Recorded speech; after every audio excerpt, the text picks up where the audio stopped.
오래전 아버지 학교에 참석했다가 후배 목사로부터 직접 들은 얘기입니다.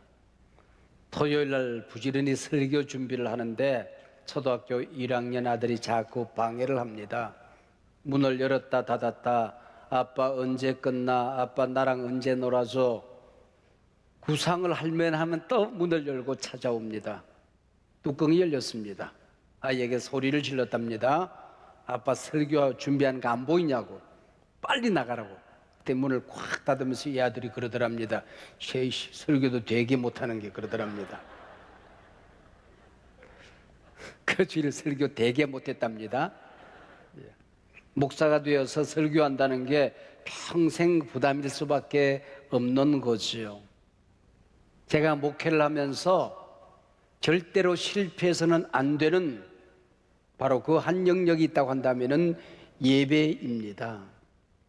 목사의 설교가 게을러서 내가 부족해서 우리 교인들이 예배하는 데에 방해를 받는다면, 예배가 실패한다고 한다면은 나는 목회자로서 실패자일 수밖에 없는 것이지요. 그래서 평생 짐스러운 것, 그러면서도 가장 보람되고 가장 행복한 것이 또한 설교이기도 합니다. 코로나19로 성도들이 마음대로 교회에 예배에 올 수가 없었습니다.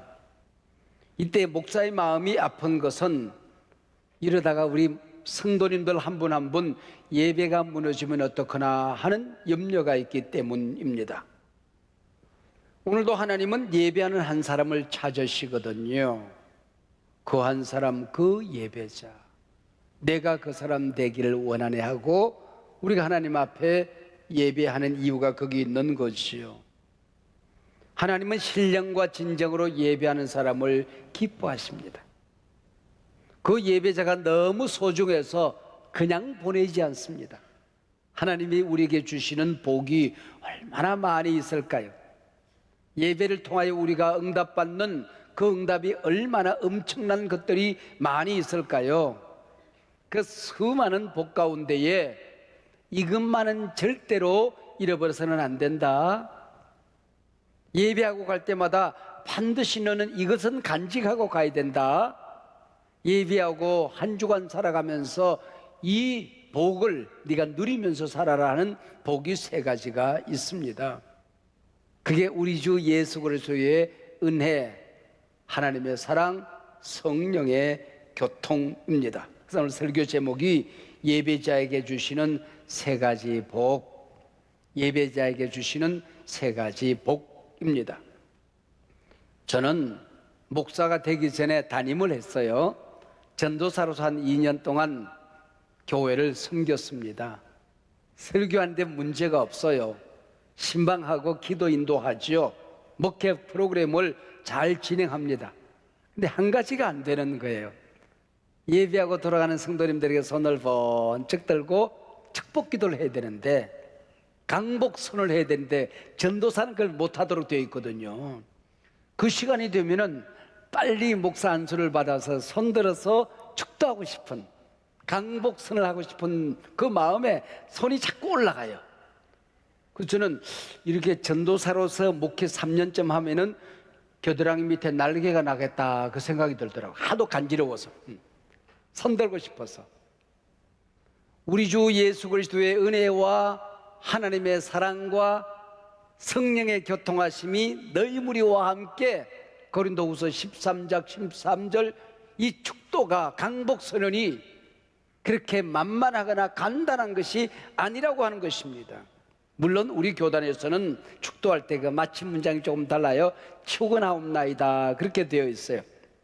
그래서 연합 모임에 가면은 통합청 목사님들은 성경대로 축도를 하지 않는다 그래서 비판을 많이 합니다. 실상은 성경 원문에 마침 문장, 동사가 없어요. 정확하게 번역을 하면 주 예수 그리스도의 은혜와 하나님의 사랑과 성령의 교통하심이 너희 무리와 함께 끝.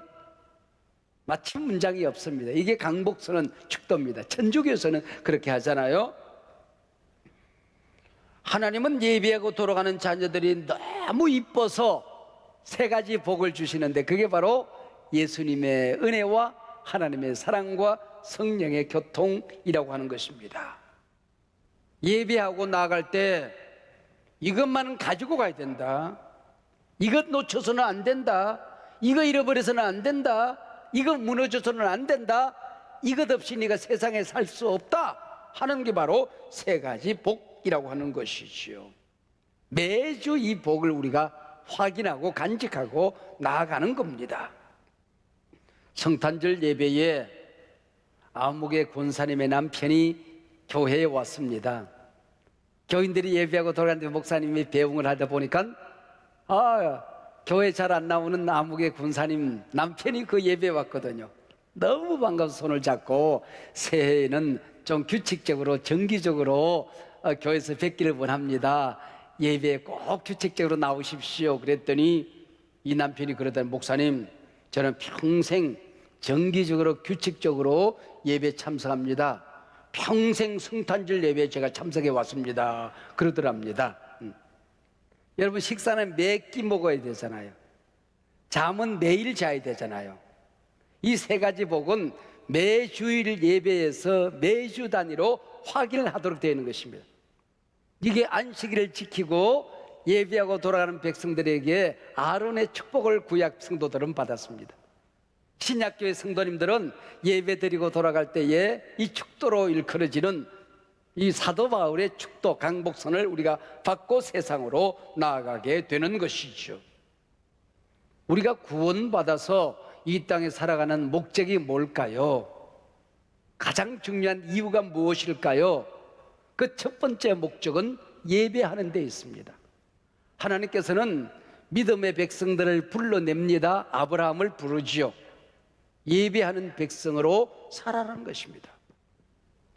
노아 홍수 때 모든 지구가 멸망할 때 노아 홍수에 타는 짐승들은 정결한 짐승은 암수 7쌍씩 태웁니다. 왜요? 제물로 제사하는 백성으로 살아가라는 겁니다. 왜 출애굽을 시켰을까요? 애굽에서는 예배하는 백성으로 살 수가 없기 때문에 광야로 나가 예배 배우고 가나안 땅에 들어가 예배하는 족속으로 살아가라는 겁니다. 그래서 양을 몰고 나갑니다. 양식과 입을 것은 하나님이 책임져 주십니다. 광야에서도 양을 잡아 예배하는 이 일은 우리가 잃어버려서는 안 된다는 것이죠. 사람의 제일 되는 목적이 무엇이뇨? 영원토록 하나님을 영원롭게 하는 것입니다. 예배하는 것입니다. 구원받은 이유가 예배 잘하면서 살라고 하는 것이죠. 그래서 사업보다 돈 버는 것보다도 밥 먹고 사는 것보다도 예배가 우선되고 중요하다고 하는 겁니다. 그래서 내가 구원받은 백성이 확실하면 예배에 생명을 걸어야 한다는 겁니다. 늘 식구들이 바쁜 일이 많아서 예수를 안 믿는 것 같지 않은데 예배에는 늘 그 집에 엄마가 대표로 참석을 해서 예배를 드리는 집이 있었습니다. 여보 나 오늘 누구누구 바이어 만나야 돼. 내 기도 제목 그야 내 대신 봉헌해.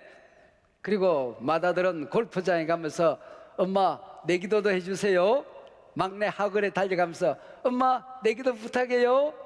그리고 달고 엄마 혼자 대표로 그 가정을 대표해서 예배를 늘 드리는 가정이 있었습니다. 아마 종말이 되었는지 식구들이 나란히 손을 잡고 천국문 앞에 섰습니다. 그 문지기가 그러더랍니다. 안에 들어갔다 오더니 여러분의 집은 대표로 한 사람만 천국에 들어오랍니다. 그러더랍니다. 그 엄마가 대표로 들어갔겠지요? 천국에 대신 가줄 수 있는 게 아니에요. 예수 믿는 것 대신 믿어줄 수 있는 게 아니라고 하는 겁니다. 예배하는 것 남편 대신할 수 없어요. 자식 대신할 수 없어요. 어버이 대신할 수 없어요. 단독자로 하나님 앞에 서는 겁니다. 내 예배는 내가 드리는 겁니다. 내 구원은 내가 이루는 겁니다. 각자 예수를 믿어야 구원 받는다는 것입니다. 예배하고 돌아가는 당신의 자녀들에게 주시는 첫 번째 복이 있어요. 가장 우선되는 복 한 가지가 있습니다. 예수 그리스도의 은혜입니다. 내가 이 땅에 살아가게 될 때에 우리가 받았으면 좋겠다고 하는 소원이 많이 있지만은 예수 그리스도의 은혜입니다. 방점이 예수 그리스도에게 있는 겁니다. 은혜란 말이 성경에 많이나 수도 없이 나오죠. 200번 이상 계속해서 은혜의 물결이 신구약에 흘러갑니다. 그 첫 번째 등장하는 게 창세기 6장입니다. 노아는 여호와께 은혜를 입었더라. 구약 성경에 처음 등장하는 은혜가 무엇입니까? 모든 사람이 죽는 자리에서 살아나는 겁니다. 노아의 가족만 살아남는 것, 이게 은혜입니다. 그리고 구약이 다 지나가고 신약이 다 지나가고 신약 성경 제일 마지막 장 마지막 절에 주 예수의 은혜가 모든 자들에게 있을지어다. 그리고 성경은 막을 내려요. 마지막에 등장하는 은혜는 뭘까요? 종말 마지막 심판대 앞에서 하나님 나라에 들어가는 겁니다. 그게 은혜예요. 주 예수 그리스도의 은혜가 우리 예수 믿는 모든 자들에게 있을지어다. 구원받고 영생 얻어 하나님 나라에 들어가는 것, 이게 신약 성경 마지막 은혜라고 하는 것입니다. 중세교회가 타락하여 교회 아닌 교회로 전락해 있을 때에 성경이 말하는 교회를 회복하기 위한 종교개혁 운동이 일어납니다. 이게 개혁교회지요. 우리는 정치적인 시스템에 의해 장로교회 그럽니다마는 신학적으로 보면 개혁교회입니다. 이 종교개혁교회의 출발이 뭡니까? 솔라 그라티아, 오직 은혜입니다. 은혜 위에 이 교회는 서 있는 것입니다. 개혁교회는 은혜라고 하는 반석 위에 우뚝 서 있는 교회다. 그래서 그런지 우리 성도님들에게 가장 좋아하는 찬송이 어떤 찬송입니까? 물어보면 한결같이 은혜에 관한 찬송이라고 그래요. 지금까지 지내온 것 주의 크신 은혜라. 은혜에 관한 찬송입니다.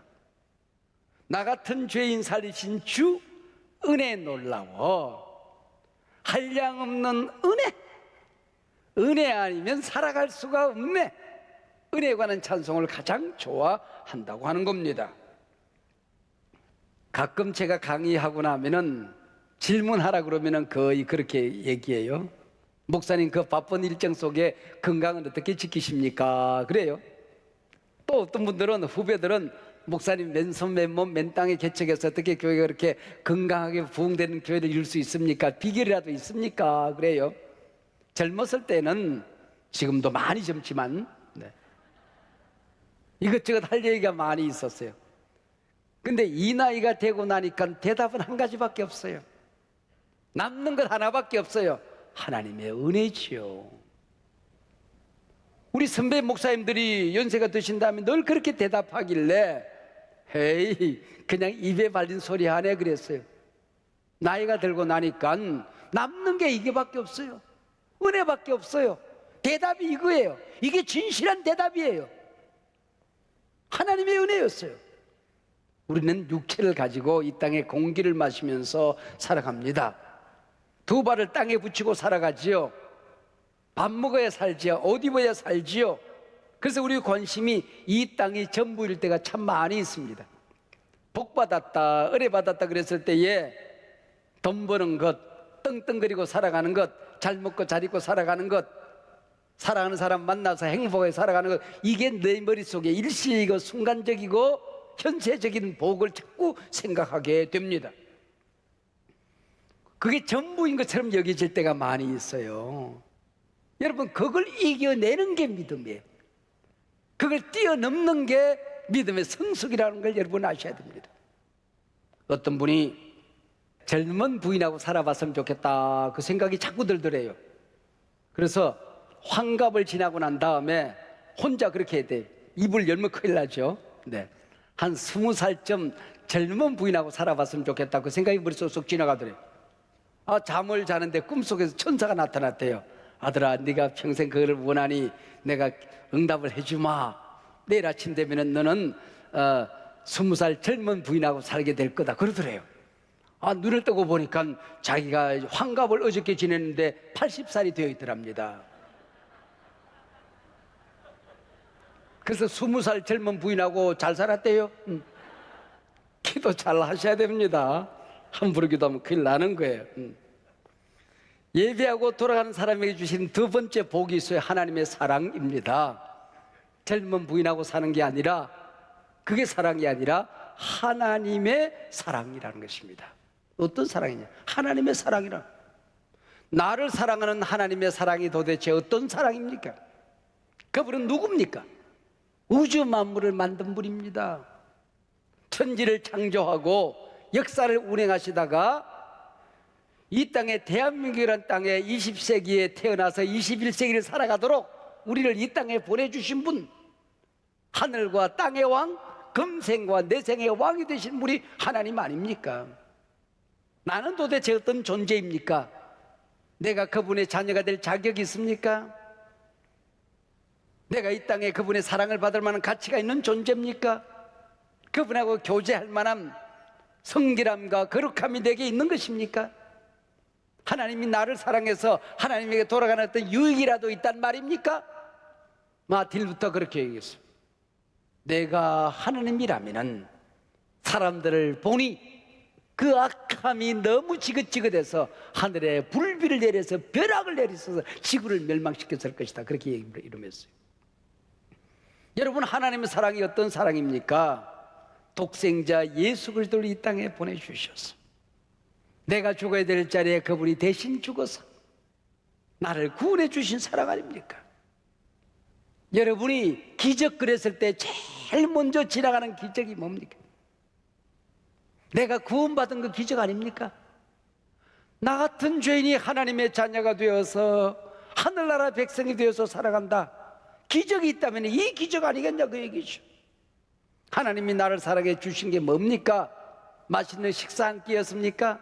소 한 마리입니까? 집 한 채입니까? 세상의 사장자리입니까? 그분의 독생자 예수님을 우리를 위하여 내어주신 것입니다. 내가 얼마나 나쁜 놈인고 하니 예수님이 죽으셔야 구원받을 만큼 나쁜 놈이에요. 얼마만큼 소중한 존재입니까? 하나님의 외아들이 죽어서라도 나를 살려야 될 만큼 나는 소중한 존재라고 하는 것입니다. 이게 바로 예수님을 보내주신 하나님의 사랑이라고 하는 것이죠. 사랑이 뭘까 그랬을 때에 모든 세상의 노래는 사랑이 주제 아닙니까? 이 세상에 정의가 제일 많은 게 있다고 한다면 아마 사랑일 겁니다. 근데 성경이 말하는 사랑이 뭘까요? 사랑은 나를 죽여 상대를 살리는 게 사랑이에요. 성경이 말하는 사랑은 이게 희생이죠.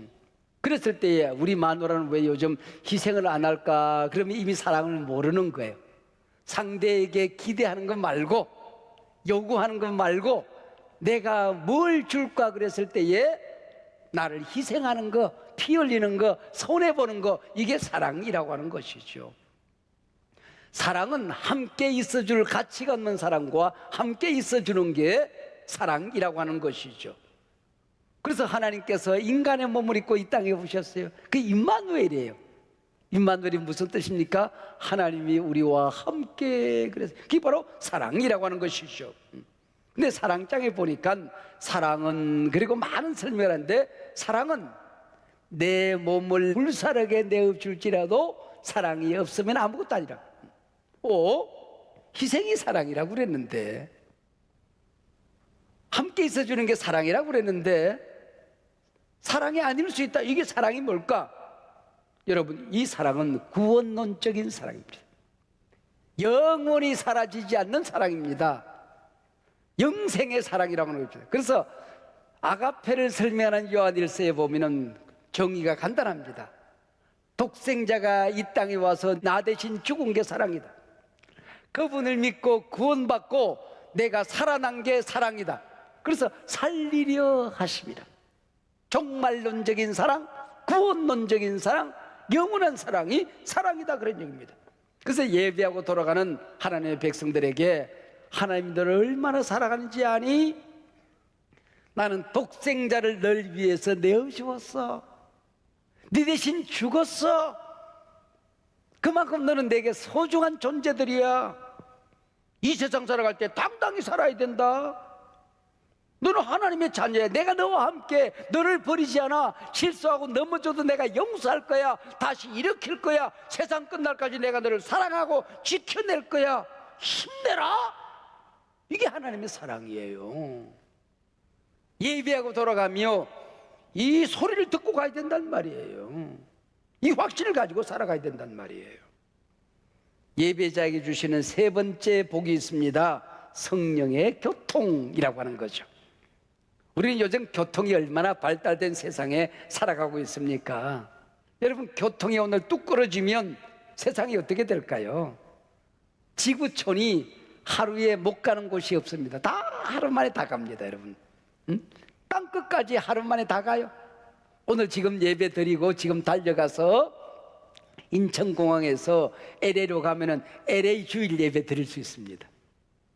그만큼 여러분 지구가 한 공간으로 지금 살아가고 있는 거예요. 만약에 이 교통이 끊어지면 어떻게 될까요? 여러분, 식량이 우리 교회 곁으로 일산으로 파주로 배송이 될 수 없잖아요. 연료가 다 끊어지잖아요. 아마 아우성이 나고 난리가 날 겁니다. 그래서 교통의 발달, 건축 문화의 발달, 백신의 발달, 이 세 가지 발달로 생긴 게 도시 문화입니다. 여러분, 10만 도시가 100만 도시가 되고 1000만 도시가 되고 지구촌 곳곳이 도시 문화가 형성이 됐잖아요. 아파트 문화가 형성되었습니다. 우리나라 5천만 명 인구 가운데에 60% 이상이 아파트에 사는 사람이에요. 5천만 우리 백성들 가운데에 2천만 명이 수도권에 지금 살고 있는 겁니다. 이게 바로 교통의 발달, 백신의 발달, 그리고 건축 문화의 발달 때문에 일어난 일들이죠. 문화죠. 근데 세상사는 교통은 좋은 것만 아닌 것 같아요. 세상에서는 세계가 하루꾼 교통의 발달로 인하여 앞으로도 여러분 인수가 동물과 사람이 섞여서 생겨난 이런 변종 바이러스, 신종 바이러스가 생기면은 만약에 백신이 발견되지 않으면은 인류는 멸망할 가능성도 있어요. 이게 교통이 좋은 것만 아니에요. 그러나 아무리 발달해도 아무리 풍성하게 넘쳐나도 탈이 나지 않은 교통이 있습니다. 유익하기만 한 교통이 있습니다. 바로 성령의 교통입니다. 할렐루야. 우리가 하나님의 자녀가 되어서 하늘과 우리가 교통하고 살아가는 것, 내 기도가 하늘로 샥 연결되어지는 것, 하나님의 사랑이 예배를 통하여, 찬양을 통하여, 기도를 통하여, 말씀을 통하여 우리 가운데 슉 쏟아지는 것, 이 교통, 이 세상 살아가게 될 때에 우리가 하나님의 선에 붙들려서 성령이 내 안에 계셔서 예수님의 은혜로 이 세상을 함께 당당히 살아가는 게 교통이 있기 때문이죠. 이 교통이라는 것은 동업이라는 뜻을, 동업 같이 살아가는 게, 여러분 가정을 우리가 하나님과 함께 동업하는 겁니다. 사업을 하더라도 성령님과 함께 동업하는 거예요. 이 세상에 착한 일을 하더라도 내가 하는 게 아니라 하나님과 동업하며 살아가는, 동업이라는 게 바로 교통이라고 하는 말입니다. 이게 바로 성령의 교통이죠. 어릴 때부터 저는 교회를 다녔습니다. 위기의 순간순간이 참 많이 있었습니다. 제가 대학에 입학하려고 우리 어머님이 행상을 해서 등록금을 모아놨는데 이제 내 이름 서울에 가서 등록을 해야 되는데 도둑님께서 가지고 가셨어요. 베개 속에 그걸 넣었는데 기가 막히게 그 돈 들은 베개를 가지고 도망가 버렸어요. 그래서 내가 하나님이 살아계시다면 이럴 수가 있나 하는 생각이 들기도 하고, 뭐 얼마나 어려운 일들이 청소년 시절에 있었는지 그때마다 내 신앙이 방황할 때가 있었어요. 근데 우리 어머님이 저를 교육할 때 한 가지만큼은 절대로 빼앗기지 않은 것이 있습니다. 주일날 예배 드린 일입니다. 읍내 와서 유학을 하다가 반드시 주일날은 시골 교회 가서 예배를 드리도록, 그게 없으면은 어머님한테 혼이 나고 평생을 그러고 살았어요. 우리 어머님이 믿었던 거 한 가지가 있었던 것 같아.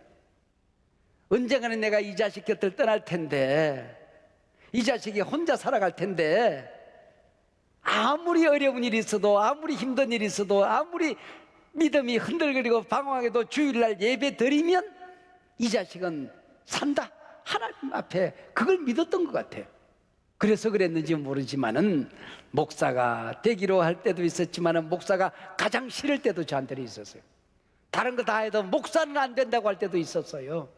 그러나 그런 위기와 그런 온갖 방황 속에서 예수 믿고 지금까지 주일 예배를 지킨 것 같아요. 야, 이거는 그냥 되는 게 이게 하나님의 은혜였던 거예요. 이게 하나님. 군대 생활할 때는 주일을 못 지킬 수 있는 상황이 많이 있을 겁니다. 온갖 일들이 많이 있잖아요. 제가 군대 생활할 때 이웅평이라는 북한의 공군 장교가 비행기를 몰고 내려왔어요. 전시 상황이에요. 전 상황. 근데도 주일 예배 드리고 저는 군대 갔어요. 군대 들어갔어요.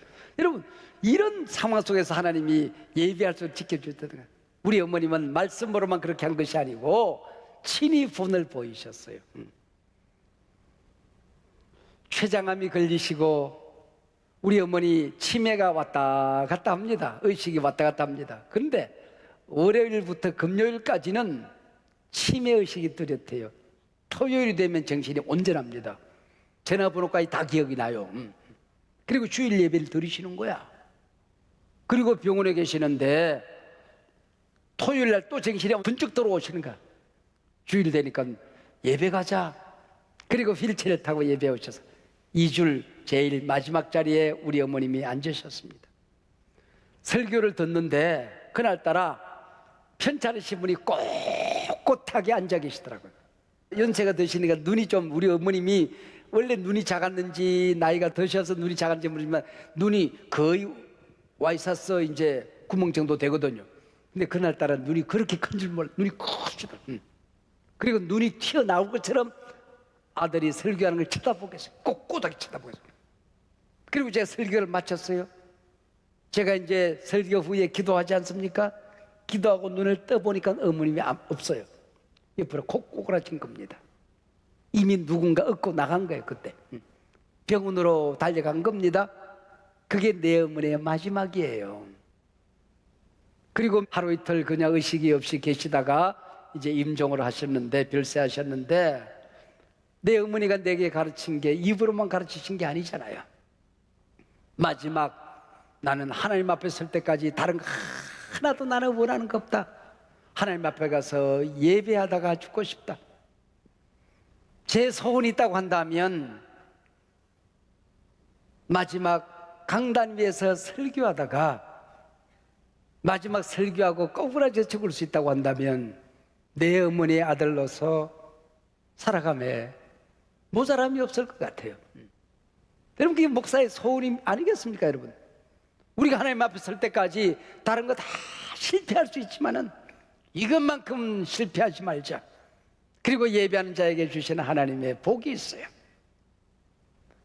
주 예수 그리스도의 은혜와 하나님의 사랑과 성령의 교통하심이 여러분 한 분 한 분에게 세상 끝날까지 있을지어다.